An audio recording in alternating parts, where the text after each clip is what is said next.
ਵਿਦੇਸ਼ਾਂ ਦੇ ਵਿੱਚ ਜੋੜ ਮਿਲ ਬੈਠੀ ਗੁਰੂ ਪਿਆਰੀ ਸਾਧ ਸੰਗਤ ਜੀ, ਵਾਹਿਗੁਰੂ ਜੀ ਕਾ ਖਾਲਸਾ ਵਾਹਿਗੁਰੂ ਜੀ ਕੀ ਫਤਿਹ। ਸੋ ਅੱਜ ਅਸੀਂ ਆਪ ਜੀ ਦੇ ਰੂਪ ਹੋਏ ਹਾਂ। ਜਿਵੇਂ ਕਿ ਆਪ ਜੀ ਨੂੰ ਪਤਾ ਹੈ ਕਿ ਰਣਜੀਤ ਨਗਾਰਾ ਦੇ ਡਾਇਰੈਕਟਰ ਭਾਈ ਸਤਪ੍ਰੀਤ ਸਿੰਘ ਸੋ ਕਿਸ ਤਰ੍ਹਾਂ ਸੇਵਾਵਾਂ ਨਿਭਾ ਰਹੇ ਨੇ। ਅੱਜ ਅਸੀਂ ਉਹਨਾਂ ਦੇ ਨਾਲ ਗੱਲਬਾਤ ਕਰਨ ਜਾ ਰਹੇ ਹਾਂ। ਸਾਡੇ ਨਾਲ ਬੀਬੀ ਰੁਪਿੰਦਰ ਕੌਰ ਜੀ ਵੀ ਹਨ ਕਿ ਜੋ ਰਣਜੀਤ ਨਗਾਰਾ ਹੈ, ਤੁਸੀਂ ਇਸ ਦੇ ਵਿੱਚ ਹੀ ਸੇਵਾਵਾਂ ਨਿਭਾ ਰਹੇ ਹੋ ਕਿ ਤੁਸੀਂ ਸਿੱਖ ਧਰਮ ਦੇ ਵਿੱਚ ਕਿਸੇ ਹੋਰ ਵੀ ਅਦਾਰੇ ਦੇ ਵਿੱਚ ਤੁਸੀਂ ਕੋਈ ਕੌਮ ਪ੍ਰਤੀ ਸੇਵਾ ਜਿਹੜੀ ਆ ਨਿਭਾ ਰਹੇ ਹੋ? ਸਭ ਤੋਂ ਪਹਿਲਾਂ ਫਤਿਹ ਬੁਲਾਓ ਜੀ। ਵਾਹਿਗੁਰੂ ਜੀ ਕਾ ਖਾਲਸਾ ਵਾਹਿਗੁਰੂ ਜੀ ਕੀ ਫਤਿਹ। ਜਿਵੇਂ ਕਿ ਆਪ ਜਾਣਦੇ ਹੋ, ਰਣਜੀਤ ਨਗਾਰਾ ਜੋ ਪਾਕਿਸਤਾਨ ਵਿੱਚ ਗੁਰਦੁਆਰਿਆਂ ਦੀ ਸੇਵਾਵਾਂ ਕਰ ਰਿਹਾ ਹੈ, ਇਸ ਦੇ ਨਾਲ ਹੀ ਇੱਕ ਸਿੱਖ ਰੈਫਰੈਂਸ USA ਲਾਇਬ੍ਰੇਰੀ ਵੀ ਖੋਲੀ ਹੈ, ਕਿਉਂਕਿ ਜੋ ਸਾਡੇ ਧਾਰਮਿਕ ਇਤਿਹਾਸ ਹੈ ਉਹਨਾਂ ਨੂੰ ਵੀ ਨਾਲ ਸਾਂਭਿਆ ਜਾਵੇ। ਅੱਛਾ ਜੀ, ਸੋ ਸਿੱਖ ਰੈਫਰੈਂਸ ਲਾਇਬ੍ਰੇਰੀ ਖੋਲੀ ਹੈ। ਹਾਂਜੀ। ਸੋ ਹੁਣ ਅਸੀਂ ਭਾਈ ਸਤਪ੍ਰੀਤ ਸਿੰਘ ਜੀ ਤੇ ਆਉਂਦੇ ਹਾਂ। ਭਾਈ ਸਤਪ੍ਰੀਤ ਸਿੰਘ ਜੀ, ਜਿਸ ਤਰ੍ਹਾਂ ਬੀਬੀ ਰੁਪਿੰਦਰ ਕੌਰ ਜੀ ਨੂੰ ਦੱਸਿਆ ਹੈ ਕਿ ਗੁਰੂ ਸਾਹਿਬ ਨੇ ਬੜੀ ਅਪਾਰ ਕਿਰਪਾ ਕੀਤੀ, ਜਿੱਥੇ ਆਪ ਜੀ ਜੋ ਸਾਡੇ ਖੰਡਨ ਮੜ ਦੇ ਗੁਰਦੁਆਰੇ ਸਾਹਿਬ ਆ ਉਹਨਾਂ ਦੇ ਲਈ ਤੁਸੀਂ ਰਣਜੀਤ ਨਗਾਰਾ ਸੰਸਥਾ ਖੋਲੀ ਸੀ। ਉੱਥੇ ਤੁਸੀਂ ਇੱਕ ਸਿੱਖ ਰੈਫਰੈਂਸ ਲਾਇਬ੍ਰੇਰੀ USA ਖੋਲੀ ਹੈ। ਇਹਦੇ ਬਾਰੇ ਸੰਗਤਾਂ ਦੇ ਨਾਲ ਜਿਹੜੇ ਵਿਚਾਰ ਜ਼ਰੂਰ ਸਾਂਝੇ ਕਰੋ। ਵਾਹਿਗੁਰੂ ਜੀ ਕਾ ਖਾਲਸਾ ਵਾਹਿਗੁਰੂ ਜੀ ਕੀ ਫਤਿਹ। ਸਭ ਤੋਂ ਪਹਿਲਾਂ ਅਸੀਂ ਸੰਗਤਾਂ ਦੇ ਚਰਨਾਂ 'ਚ ਇਹ ਬੇਨਤੀ ਕਰਨੀ ਚਾਹਾਂਗੇ ਕਿ ਸਾਨੂੰ ਕਿਉਂ ਮਹਿਸੂਸ ਹੋਇਆ ਵੀ ਇਹ ਲਾਇਬ੍ਰੇਰੀ ਖੁੱਲ੍ਹਣੀ ਚਾਹੀਦੀ ਹੈ ਜੀ। ਸਿੱਖ ਇਤਿਹਾਸ ਨੂੰ ਸਮਝਣਾ ਕਿਉਂ ਜ਼ਰੂਰੀ ਹੈ। ਉਸ ਦਾ ਕਾਰਨ ਹੈ ਕਿ ਜਦੋਂ ਅਸੀਂ ਗੁਰਦੁਆਰਾ ਭਾਈ ਕਰਮ ਸਿੰਘ ਜੀ ਸ਼ਹੀਦ ਦੀ ਸੇਵਾ ਵਾਸਤੇ ਉੱਥੇ ਆਰਕੀਟੈਕਟ ਭੇਜੇ, ਸੈਂਪਲਿੰਗ ਹੋ ਰਹੀ ਹੈ ਤੇ ਕਈਆਂ ਨੇ ਕਿੰਤੂ ਕਰ ਦਿੱਤਾ ਕਿ ਇਹ ਭਾਈ ਕਰਮ ਸਿੰਘ ਆ ਨਹੀਂ ਆ ਹੈ ਜਾਂ ਆ ਹੈ ਜੀ। 6-7 ਭਾਈ ਕਰਮ ਸਿੰਘ ਹਨ। ਇਸ ਦੇ ਵਿੱਚੋਂ ਇਤਿਹਾਸ ਦੇ ਵਿੱਚ ਇਹੀ ਨਹੀਂ ਮਿਲਦਾ ਕਿ ਇਹ ਗੁਰਦੁਆਰਾ ਕਿਹੜਾ ਹੈ। ਅੱਛਾ ਜੀ, ਇਤਿਹਾਸ ਦਾ ਹੀ ਨਹੀਂ ਪਤਾ। ਅਕਾਲ ਪੁਰਖ ਕਿਰਪਾ ਰੱਖੇ, ਅਸੀਂ ਪੰਥ ਪ੍ਰਕਾਸ਼, ਪ੍ਰਾਚੀਨ ਪੰਥ ਪ੍ਰਕਾਸ਼ ਜਿਹੜਾ ਉਸ ਨੂੰ ਲੈ ਕੇ ਚੱਲੇ, ਕਿਉਂਕਿ ਸਾਡੇ ਕੋਲ ਪੁਰਾਤਨ ਸਰੋਤ ਉਹੀ ਹੈ। ਉਸ ਦੇ ਵਿੱਚੋਂ ਸਾਨੂੰ ਸਰੋਤ ਮਿਲੇ ਕਿ ਇਹ ਗੁਰਦੁਆਰਾ ਭਾਈ ਕਰਮ ਸਿੰਘ ਜੀ ਮਿਸ਼ਰ ਸ਼ਹੀਦਾਂ ਦਾ ਹੈ। ਪਰ ਜੇ ਕੋਈ ਹੋਰ ਸਾਨੂੰ ਕੋਈ ਢੁਕਵਾਂ ਜਾਂ ਇਸ ਤੋਂ ਉੱਪਰ ਦਾ ਕੋਈ ਵੀ ਸਬੂਤ ਲਿਆ ਕੇ ਦੇਵੇ, ਰੈਫਰੈਂਸ ਲਿਆ ਕੇ ਦੇਵੇ, ਤਾਂ ਕੋਈ ਵੱਡੀ ਗੱਲ ਨਹੀਂ। ਗੁਰਦੁਆਰੇ ਸਾਂਝੇ ਹਨ, ਗੁਰਦੁਆਰਾ ਹੀ ਹੈ, ਸ਼ਹੀਦ ਹੀ ਹੈ, ਸਾਰਿਆਂ ਦਾ ਸਤਿਕਾਰ ਹੈ। ਮਨ ਨੂੰ ਬੜੀ ਠੇਸ ਹੋਈ ਤੇ ਜਦੋਂ ਉਹਨਾਂ ਦੀ ਕਿਤਾਬ ਪੜ੍ਹੀ ਤਾਂ ਉਹਨਾਂ ਦੇ ਵਿੱਚ ਕੇਵਲ ਇਹੋ ਤਰੁੱਟੀ ਨਹੀਂ ਸੀ, ਉਸ ਦੇ ਵਿੱਚ ਬਹੁਤ ਜ਼ਿਆਦਾ ਤਰੁੱਟੀਆਂ ਹਨ। ਅੱਛਾ ਜੀ। ਉਹਨਾਂ ਦੇ ਵਿੱਚੋਂ ਇੱਕ ਤਰੁੱਟੀ ਮੈਂ ਹੋਰ ਦੱਸਦਾ ਹਾਂ। ਜਿਵੇਂ ਅਸੀਂ ਗੁਰਦੁਆਰਾ ਚੋਹਾ ਸਾਹਿਬ ਜੀ ਦੀ ਸੇਵਾ ਕਰ ਰਹੇ ਹਾਂ, ਗੁਰਦੁਆਰਾ ਚੋਹਾ ਸਾਹਿਬ ਦਾ ਚਿੱਚੇ ਹੋੜਾ ਹਾਹੇ ਕੰਨਾ ਹੈ ਚੋਹਾ, ਇਸ ਦੀ ਰੈਫਰੈਂਸ ਅਸੀਂ ਮਹਾਨ ਕੋਸ਼ ਤੋਂ ਲਈ ਜੋ ਭਾਈ ਕਾਨ ਸਿੰਘ ਨਾਭਾ ਨੇ ਲਿਖਿਆ ਹੈ। ਪਰ ਇਹਨਾਂ ਨੇ ਆਪਣੀ ਕਿਤਾਬ ਦੇ ਵਿੱਚ ਉਸ ਗੁਰਦੁਆਰੇ ਦਾ ਨਾਮ ਬਦਲ ਕੇ ਚੋਵਾ ਕਰ ਦਿੱਤਾ, ਚਿੱਚੇ ਹੋੜਾ ਵਾਵੇ ਕੰਨਾ ਚੋਵਾ। ਸੋ ਜੇਕਰ ਅਸੀਂ ਇਸ ਚੀਜ਼ ਨੂੰ ਵੇਖੀਏ ਤਾਂ ਜਿਹੜੀਆਂ ਲਗਾ ਮਾਤਰਾ ਜਾਂ ਅੱਖਰ ਹਨ, ਇਹਨਾਂ ਦੇ ਨਾਲ ਪੂਰਾ ਇਤਿਹਾਸ ਬਦਲ ਜਾਂਦਾ। ਜੇ ਚੋਹਾ ਸਾਹਿਬ ਸਾਡੇ ਬਜ਼ੁਰਗਾਂ ਨੇ ਲਿਖਿਆ ਨਾ, ਤੇ ਸਾਨੂੰ ਸਾਡਾ ਲਿਖਣਾ ਵੀ ਚੋਹਾ ਸਾਹਿਬ ਹੀ ਬਣਦਾ। ਜੀ।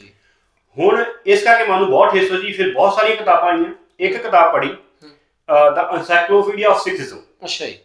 ਜਿਹਦੇ ਵਿੱਚ ਵੀ ਜਿਹੜੀ 1992 ਵਿੱਚ ਲਿਖੀ ਗਈ, ਉਹਦੀ ਰੈਫਰੈਂਸ ਵੀ ਦਿੱਤੀ ਗਈ। ਉਹਦੇ ਵਿੱਚ ਵੀ ਬਹੁਤ ਜ਼ਿਆਦਾ ਕੰਟਰਾਡਿਕਟਰੀ ਗੱਲਾਂ ਲਿਖੀਆਂ। ਪੰਜਾਬੀ ਯੂਨੀਵਰਸਿਟੀ ਪਟਿਆਲਾ ਨੇ ਛਾਪੀ। ਅੱਛਾ ਜੀ। ਅਸੀਂ ਸਾਰਿਆਂ ਨੂੰ ਬੇਨਤੀ ਕਰਦਾ ਹਾਂ, ਧਿਆਨ ਨਾਲ ਪੜ੍ਹੋ। ਬਹੁਤ ਤਰੁੱਟੀਆਂ ਹਨ, ਕਿਉਂਕਿ ਜਦੋਂ ਭਾਸ਼ਾ ਬਦਲਦੀ ਹੈ, ਸਾਡੇ ਆਉਣ ਵਾਲੀ ਜਨਰੇਸ਼ਨ ਜਿਹੜੀ ਹੈ ਉਹ ਕੇਵਲ ਇੰਗਲਿਸ਼ ਦੀਆਂ ਕਿਤਾਬਾਂ ਪੜ੍ਹੇਗੀ ਤੇ ਇੰਗਲਿਸ਼ ਦੀ ਕਿਤਾਬ ਜਿੰਨੀਆਂ ਵੀ ਮਿਲਦੀਆਂ ਹਨ ਉਹਨਾਂ ਦੇ ਵਿੱਚ ਜ਼ਿਆਦਾਤਰ ਇਤਿਹਾਸ ਗਲਤ ਲਿਖਿਆ ਮਿਲਦਾ ਹੈ। ਖਾਸ ਕਰਕੇ ਜਦੋਂ ਦੇ ਗੋਰੇ ਆਏ ਜਾਂ ਬ੍ਰਿਟਿਸ਼ ਗਏ, ਉਹਨਾਂ ਨੇ ਸਿੱਖ ਇਤਿਹਾਸ ਨੂੰ ਖਤਮ ਕਰਨ ਦੀ ਕੋਸ਼ਿਸ਼ ਕੀਤੀ, ਲਿਖਤੀ ਰੂਪ ਦੇ ਵਿੱਚ ਕਹਿ ਲਓ ਜਾਂ ਇਤਿਹਾਸਕ ਮਾਤਾ ਨੂੰ ਢਾਹ ਕੇ ਕਹਿ ਲਓ। ਨਾਮ ਬਦਲੇ ਗਏ ਤਾਂ ਕਿ ਇਹਨਾਂ ਤੋਂ ਸਾਨੂੰ ਉਹਨਾਂ ਚੀਜ਼ਾਂ ਦਾ ਚੇਤਾ ਨਾ ਆ ਸਕੇ ਜੀ। ਇਸੇ ਕਰਕੇ ਇਹ ਸਿੱਖ ਰੈਫਰੈਂਸ ਲਾਇਬ੍ਰੇਰੀ ਖੋਲੀ ਗਈ। ਇਹ ਸਿੱਖ ਰੈਫਰੈਂਸ ਲਾਇਬ੍ਰੇਰੀ ਕੋਈ ਬਹੁਤ ਵੱਡਾ ਅਦਾਰਾ ਜਾਂ ਇਸ ਤਰ੍ਹਾਂ ਨਹੀਂ, ਇਹ ਹਮੇਸ਼ਾ ਹੀ ਗੁਰੂ ਰਾਮਦਾਸ ਜੀ ਦਰਬਾਰ ਸਾਹਿਬ ਦੇ ਅੰਡਰ ਰਹੇਗੀ। ਸਿੱਖ ਰੈਫਰੈਂਸ ਲਾਇਬ੍ਰੇਰੀ ਜਿਹੜੀ ਕਿ ਸਿੱਖਾਂ ਦੀ ਸ਼੍ਰੋਮਣੀ ਕਮੇਟੀ, ਸ਼੍ਰੋਮਣੀ ਗੁਰਦੁਆਰਾ ਪ੍ਰਬੰਧਕ ਕਮੇਟੀ ਨੇ ਖੋਲੀ, ਹਮੇਸ਼ਾ ਹੀ ਉਸ ਦੇ ਅੰਡਰ ਰਹੇਗੀ। ਇਸੇ ਕਰਕੇ ਤੁਸੀਂ ਇਹਦਾ ਨਾਮ ਸਿੱਖ ਰੈਫਰੈਂਸ ਲਾਇਬ੍ਰੇਰੀ USA ਰੱਖਿਆ। ਬਿਲਕੁਲ, ਇਹ ਇੱਕ ਬ੍ਰਾਂਚ ਦੀ ਤਰ੍ਹਾਂ। ਠੀਕ ਹੈ ਜੀ। ਇਹ ਰੈਫਰੈਂਸ ਪ੍ਰੋਵਾਈਡ ਕਰੇਗੀ ਵੱਖ-ਵੱਖ ਇਤਿਹਾਸਕ। ਠੀਕ ਹੈ ਜੀ। ਹੁਣ ਜਿਸ ਤਰ੍ਹਾਂ ਇਤਿਹਾਸਕ ਪੁਸਤਕਾਂ ਚੋਂ ਜਾਂ ਇਤਿਹਾਸ ਦੇ ਵਿੱਚੋਂ, ਹੁਣ ਇਸ ਦੇ ਵਿੱਚ ਅਸੀਂ ਇਹ ਨਹੀਂ ਕਵਾਂਗੇ ਵੀ ਅਸੀਂ ਅੱਜ ਦੇ ਇਤਿਹਾਸ ਦੀ ਗੱਲ ਕਰ ਰਹੇ ਹਾਂ। ਹੁਣ ਅਸੀਂ ਸੰਗਤ ਨੂੰ ਵੀ ਸਵਾਲ ਕਰਦੇ ਹਾਂ ਕਿ ਜੇਕਰ ਆਪ ਜੀ ਨੂੰ ਪੁੱਛਿਆ ਜਾਵੇ ਕਿ ਭਾਈ ਮਨੀ ਸਿੰਘ ਜੀ ਕੀ ਲਿਖ ਕੇ ਗਏ, ਉਹਨਾਂ ਦਾ ਲਿਖਿਆ ਇਤਿਹਾਸ ਕਿੱਥੇ ਹੈ, ਤੇ ਕਿੰਨੇ ਹਨ ਸਾਡੇ ਵਿੱਚੋਂ ਜਿਹੜੇ ਕਿ ਉਸ ਨੂੰ ਕੱਢ ਕੇ ਲਿਆਉਣਗੇ ਵੀ ਆਹ ਭਾਈ ਮਨੀ ਸਿੰਘ ਨੇ ਲਿਖਿਆ, ਆਹ ਗੁਰੂ ਗੋਬਿੰਦ ਸਿੰਘ ਜੀ ਦੇ 52 ਕਵੀਆਂ ਨੇ ਲਿਖਿਆ, ਉਹ ਕਿੱਥੇ ਗਏ, ਕਿੱਦਾਂ ਹਨ? ਅਸੀਂ ਉਹਨਾਂ ਨੂੰ ਟਟੋਲਣ ਦੀ ਕੋਸ਼ਿਸ਼ ਕਰਾਂਗੇ, ਉਹਨਾਂ ਨੂੰ ਲੱਭ ਕੇ ਇਤਿਹਾਸ ਵਿੱਚ ਰੱਖਾਂਗੇ। ਤੇ ਇੱਕ ਇਹੋ ਜਿਹਾ ਕਹਿ ਲਓ ਵੀ ਇੱਕ ਹੱਬ ਬਣਾਵਾਂਗੇ। ਜੇ ਕਿਸੇ ਨੂੰ ਕੋਈ ਇਤਿਹਾਸਕ ਪੁਰਾਤਨ ਜਿਹੜਾ ਕਿ ਗੋਰਿਆਂ ਦੇ ਆਉਣ ਤੋਂ ਪਹਿਲਾਂ ਜਾਂ ਬ੍ਰਿਟਿਸ਼ ਦੇ ਆਉਣ ਤੋਂ ਪਹਿਲਾਂ ਇਤਿਹਾਸ ਦੀ ਰੈਫਰੈਂਸ ਚਾਹੀਦੀ ਹੋਵੇ ਤੇ ਇੱਥੋਂ ਦਿੱਤੀ ਜਾ ਸਕੇ। ਉਹ ਤੁਸੀਂ ਇਹਦੀ ਜਿਹੜਾ ਹੈੱਡਕੁਆਟਰ ਆ ਉਹ ਕਿੱਥੇ ਸਥਾਪਿਤ ਕਰ ਰਹੇ ਹੋ? ਇਹ ਕਹਿ ਲਓ ਜਿਵੇਂ ਮੈਂ ਆਪ ਜੀ ਨੂੰ ਦੱਸਿਆ ਵੀ ਇਹ ਹਮੇਸ਼ਾ ਹੀ ਖਾਲਸਾ ਪੰਥ ਦੀ ਹੋਏਗੀ ਜੀ, ਤੇ ਖਾਲਸਾ ਪੰਥ ਦੇ ਅੰਡਰ ਚੱਲੇਗੀ ਜੀ। ਜੋ ਵੀ ਸਿੱਖ ਵਿਦਵਾਨ ਜਾਂ ਸਿੱਖ ਮਾਈਂਡ ਇਸ ਦੇ ਵਿੱਚੋਂ ਜਾਂ ਕਹਿ ਲਓ ਵੀ ਕੋਈ ਇਨਫੋਰਮੇਸ਼ਨ ਲੈਣੀ ਚਾਹਣਗੇ ਜਾਂ ਇਨਫੋਰਮੇਸ਼ਨ ਦੇਣੀ ਚਾਹਣਗੇ ਤਾਂ ਹਮੇਸ਼ਾ ਹੀ ਉਹਨਾਂ ਦੇ ਅੰਡਰ ਰਹੇਗੀ। ਠੀਕ ਹੈ। ਪਰ ਫਿਰ ਵੀ ਇਸ ਦਾ ਹੈੱਡਕੁਆਟਰ ਇੱਥੇ ਮੰਟਿਕੇ ਵਿੱਚ ਹੀ ਰੱਖਿਆ ਗਿਆ। ਅਕਾਲ ਪੁਰਖ ਦੀ ਕਿਰਪਾ ਹੈ। ਜਿਵੇਂ ਕਿ ਆਪਾਂ ਬਾਬਾ ਠਾਕਰ ਸਿੰਘ ਜੀ ਦੀ ਗੱਲ ਕਰਦੇ ਹਾਂ, ਕਾਫੀ ਸਮਾਂ ਪਹਿਲਾਂ ਉਹ ਮੰਟਿਕੇ 'ਚ ਹੀ ਰਹਿ ਕੇ ਗਏ, ਜਾਂ ਕਹਿ ਲਓ ਕਿ ਉਹਨਾਂ ਦੀ ਚਰਨ ਛੋਹ ਪ੍ਰਾਪਤ ਸਥਾਨ ਹੈ। ਜੀ ਜੀ। ਜਾਂ ਇਹ ਕਹਿ ਲਓ ਵੀ ਅਸੀਂ ਇਹ ਕਹਿ ਸਕਦੇ ਹਾਂ ਵੀ ਇੱਥੇ ਮਹਾਂਪੁਰਖ ਰਹੇ। ਜੀ ਜੀ, ਬਿਲਕੁਲ। ਤੇ ਇਹ ਧਰਤੀ ਵੀ ਭਾਗਾਂ ਵਾਲੀ ਹੈ ਤੇ ਇਸ ਨੂੰ ਅੱਜ ਫਲ ਬੂਟਾ ਲੱਗਣਾ ਸ਼ੁਰੂ ਹੋਇਆ। ਬਿਲਕੁਲ ਜੀ, ਬਿਲਕੁਲ। ਤੇ ਸਿੱਖ ਰੈਫਰੈਂਸ ਲਾਇਬ੍ਰੇਰੀ USA ਤਾਂ ਹੀ ਰੱਖਿਆ ਗਿਆ ਕਿ ਇਹ ਐਜ਼ ਅ ਬ੍ਰਾਂਚ ਹੋਵੇਗੀ, ਐਜ਼ ਅ ਬ੍ਰਾਂਚ ਹੋਵੇਗੀ। ਇਹ ਆਪਣੇ ਆਪ ਵਿੱਚ ਹੈੱਡਕੁਆਟਰ ਨਹੀਂ ਹੋਏਗਾ। ਜੋ ਸਾਡੀ ਸ੍ਰੀ ਦਰਬਾਰ ਸਾਹਿਬ, ਸ੍ਰੀ ਹਰਿਮੰਦਰ ਸਾਹਿਬ, ਜੋ ਸਾਡੀ ਸ੍ਰੀ ਅਕਾਲ ਤਖਤ ਸਾਹਿਬ, ਜੋ ਸਾਡੀ ਸ਼੍ਰੋਮਣੀ ਕਮੇਟੀ ਦੇ ਵਿੱਚ ਸਿੱਖ ਰੈਫਰੈਂਸ ਲਾਇਬ੍ਰੇਰੀ ਆ ਉਹ ਉੱਥੇ ਰਹੇਗੀ, ਅਤੇ ਜੋ ਸਿੱਖ ਰੈਫਰੈਂਸ ਲਾਇਬ੍ਰੇਰੀ USA ਹੈ ਉਹਦੀ ਬ੍ਰਾਂਚ ਦੀ ਤਰ੍ਹਾਂ ਹਮੇਸ਼ਾ ਹੀ ਅੰਡਰ ਰਹੇਗੀ। ਠੀਕ ਹੈ। ਸਿੱਖ ਸੰਸਥਾਵਾਂ ਦੇ ਪਰ ਜੇ ਕੋਈ ਗਲਤ ਇਤਿਹਾਸ ਲਿਖੇਗਾ ਜੀ ਤਾਂ ਉਸ ਨੂੰ ਇਤਿਹਾਸ ਦੇ ਵਿੱਚੋਂ ਹੀ ਰੈਫਰੈਂਸ ਦਿੱਤੀ ਜਾਊ। ਬਹੁਤ ਸਾਧ ਸੰਗਤ ਜੀ ਵੇਖੋ ਕਿਸ ਤਰ੍ਹਾਂ ਦਾ ਉਦਮ ਉਪਰਾਲਾ, ਜਿਵੇਂ ਕਿ ਆਪ ਨੂੰ ਪਤਾ ਹੈ ਭਾਈ ਸਤਪ੍ਰੀਤ ਸਿੰਘ ਜੀ ਰਣਜੀਤ ਨਗਾਰਾ ਦੇ ਵਿੱਚ ਬਹੁਤ ਵੱਡੀਆਂ ਸੇਵਾਵਾਂ ਨਿਭਾ ਰਹੇ ਹਨ, ਪਰ ਜੋ ਅੱਜ ਇਹਨਾਂ ਨੇ ਇਹ ਸਟੈਪ ਚੁੱਕਿਆ ਇਹ ਬਹੁਤ ਹੀ ਸ਼ਲਾਘਾਯੋਗ ਸਟੈਪ ਹੈ। ਗੁਰੂ ਸਾਹਿਬ ਕਿਰਪਾ ਕਰਨ, ਆਪ ਜੀ ਵੇਖੋ ਬਾਹਰਲੀਆਂ ਸਾਡੀਆਂ ਜਿਹੜੀਆਂ ਫੋਰਨ ਕੰਟਰੀਆਂ ਹਨ, ਸੋ ਅਮਰੀਕਾ ਕੰਟਰੀ ਦੇ ਵਿੱਚ ਐਡਾ ਤਗੜਾ ਹੱਬ ਖੜਾ ਕਰ ਦੇਣਾ। ਤੁਹਾਨੂੰ ਕਿਸੇ ਕੋਲੋਂ ਜਿਹੜੀ ਇਹ ਸਿੱਖ ਰੈਫਰੈਂਸ ਲਾਇਬ੍ਰੇਰੀ USA ਖੋਲੀ ਹੈ, ਇਹਦਾ ਜਿਹੜਾ ਨਾਮ ਤੁਸੀਂ ਚੁਣਿਆ ਹੈ ਜਾਂ ਲਿਆ ਹੈ, ਇਹਦੀ ਤੁਹਾਡੇ ਕੋਲ ਕੀ ਅਥਾਰਟੀਜ਼ ਕੀ ਹੈ? ਸਭ ਤੋਂ ਪਹਿਲਾਂ ਤੇ ਇਸ ਨੂੰ ਕਾਰਪੋਰੇਟ ਕੀਤਾ ਗਿਆ ਜੀ। ਕਾਰਪੋਰੇਟ ਕਹਿਣ ਤੋਂ ਭਾਵ ਵੀ ਇੱਥੋਂ ਦੇ ਸਟੇਟ ਤੇ ਫੈਡਰਲ ਲੈਵਲ ਤੇ ਰਜਿਸਟਰ ਕੀਤਾ ਗਿਆ ਜੀ, ਪ੍ਰੋਪਰ ਅਥਾਰਟੀਆਂ ਲਈਆਂ ਗਈਆਂ। ਫਿਰ ਸੰਗਤ ਵਾਸਤੇ ਖੁਸ਼ੀ ਦੀ ਗੱਲ ਹੈ ਕਿ ਇਸ ਨੂੰ ਅਮਰੀਕਨ ਲਾਇਬ੍ਰੇਰੀ ਐਸੋਸੀਏਸ਼ਨ, ਅੱਛਾ ਜੀ, ਜ਼ਿਆਦਾਤਰ ਜਿੰਨੀਆਂ ਵੀ ਲਾਇਬ੍ਰੇਰੀਆਂ US ਦੇ ਵਿੱਚ ਹਨ, ਪਬਲਿਕ ਹਨ, ਪ੍ਰਾਈਵੇਟ ਹਨ, ਜਿੰਨੀਆਂ ਵੀ ਹਨ, ਇਸ ਅਮਰੀਕਨ ਲਾਇਬ੍ਰੇਰੀ ਐਸੋਸੀਏਸ਼ਨ ਦਾ ਹਿੱਸਾ ਹਨ। ਠੀਕ ਹੈ ਜੀ। ਉਸ ਦੇ ਵਿੱਚ ਵੀ ਰਜਿਸਟਰ ਕੀਤਾ ਗਿਆ। ਓ ਵਾਓ। ਉਸ ਦੀ ਵੀ ਮੈਂਬਰਸ਼ਿਪ ਇਸ ਸਿੱਖ ਰੈਫਰੈਂਸ ਲਾਇਬ੍ਰੇਰੀ USA ਕੋਲ ਹੈ। ਠੀਕ ਹੈ ਜੀ। ਉਸ ਤੋਂ ਇਲਾਵਾ ਇੱਕ ਇੰਟਰਨੈਸ਼ਨਲ ਫੈਡਰਲ ਲਾਇਬ੍ਰੇਰੀ ਐਸੋਸੀਏਸ਼ਨ ਹੈ, ਹਾਂਜੀ, ਜਿਸ ਦੀ ਮੈਂਬਰਸ਼ਿਪ ਲੈਣੀ ਕੋਈ ਸੌਖੀ ਨਹੀਂ। ਉਸ ਦੀ ਮੈਂਬਰਸ਼ਿਪ ਵੀ ਹੈ। ਠੀਕ ਹੈ। ਉਸ ਦੀ ਮੈਂਬਰਸ਼ਿਪ ਕਿਸ ਤਰ੍ਹਾਂ ਦੀ ਹੈ ਉਹ ਵੀ ਆਪਾਂ ਸੰਗਤ ਨੂੰ ਦੱਸਣਾ ਚਾਹਾਂਗੇ। ਜਿਵੇਂ ਕਿ ਹੁਣ ਇੰਟਰਨੈਸ਼ਨਲ ਫੈਡਰਲ ਲਾਇਬ੍ਰੇਰੀ ਐਸੋਸੀਏਸ਼ਨ ਹੈ, ਉਹਦੇ ਵਿੱਚ ਗਵਰਨਿੰਗ ਬੋਰਡ ਹੁੰਦੇ ਹਨ, ਹਾਂਜੀ, ਪ੍ਰੈਜ਼ੀਡੈਂਟ ਹੁੰਦੇ ਹਨ, ਹਾਂਜੀ, ਸਬ ਕਮੇਟੀਆਂ ਹੁੰਦੀਆਂ ਹਨ, ਹਾਂਜੀ। ਸਿੱਖ ਰੈਫਰੈਂਸ ਲਾਇਬ੍ਰੇਰੀ USA ਕੋਲ ਪਹਿਲੀ ਵਾਰੀ ਹੈ ਕਿ ਉੱਥੋਂ ਦੀ VOTING ਦਾ ਅਧਿਕਾਰ ਹੈ। ਅੱਛਾ ਜੀ। ਕਿਸੇ ਕੈਂਡੀਡੇਟ ਨੂੰ ਨੋਮੀਨੇਟ ਕਰਨਾ ਹੈ ਇੰਟਰਨੈਸ਼ਨਲ ਫੈਡਰਲ ਲਾਇਬ੍ਰੇਰੀ ਐਸੋਸੀਏਸ਼ਨ, ਅੱਛਾ ਜੀ, ਤਾਂ ਸਿੱਖ ਰੈਫਰੈਂਸ ਲਾਇਬ੍ਰੇਰੀ USA ਕਰ ਸਕਦੀ ਹੈ। ਉਹ ਠੀਕ ਹੈ ਜੀ। ਇਸ ਦੀ ਵੋਟ ਵੀ ਕਾਊਂਟ ਹੁੰਦੀ ਹੈ। ਠੀਕ ਹੈ ਜੀ।